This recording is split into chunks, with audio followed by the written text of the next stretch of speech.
Couple updates on the Ukraine situation. As I'm sure many of you have seen, hundreds of thousands of Ukrainians are fleeing the country, trying to escape the Russian invasion and, become refugees and just find some other place to live where they're not going to get killed.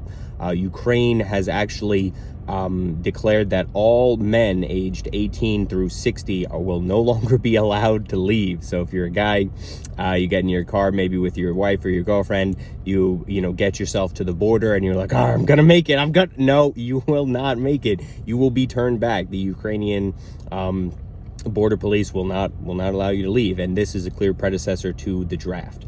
Ukraine is, in my opinion, going to draft their able-bodied male population, and that is going to lead to a war on a scale in Europe that we have not seen since World War II. And this is really bad news. But we cannot forget that what Russia is doing here is pure evil. They don't even have a good excuse for invading Ukraine. Like, look at what the United States did in invading Afghanistan and Iraq. Okay, yeah, that was probably not right. But at least the United States was attacked by Osama bin Laden and Al-Qaeda, destroying the World Trade Center, killing thousands of innocent American civilians. At least there was a decent, kind of reason or pretext for that. There was no terrorist attack by Ukraine killing thousands of Russian civilians. There was no real reason for this besides political gain. So we need to remember how profoundly evil Russia is being in this entire thing. And they're not just attacking Ukrainian military forces. They are launching cruise missiles and rockets against apartment buildings. Against civilian apartment buildings. They are destroying them. They are burning them to the ground. Hurting and killing innocent civilians. So I think a lot of times we might get caught up in this moral relativism and, America's bad and Russia is bad and imperialism bad. This is worse, okay? This is worse. And my heart goes out to all the Ukrainian people. I've seen, images today. They seem to be preparing to fight an insurgency, a guerrilla war. I've seen images of, say, a 70, 80-year-old grandma holding a Kalashnikov, learning how to fight.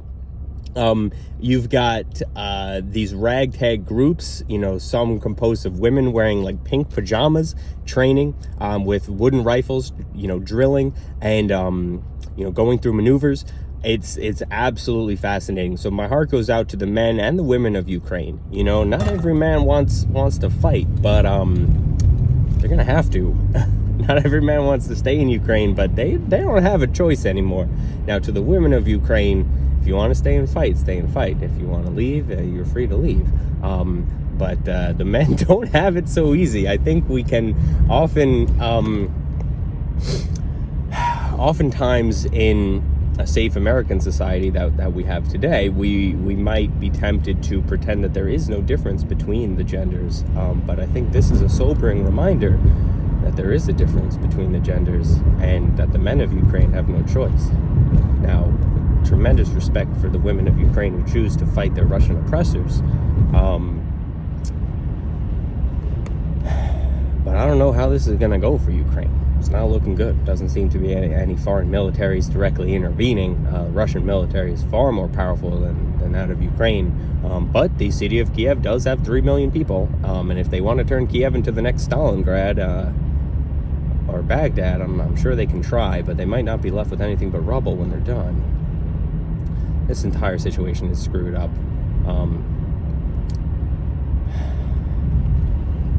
All I can wish is the best of luck, skill, training, and maybe some nice arms for the people of Ukraine.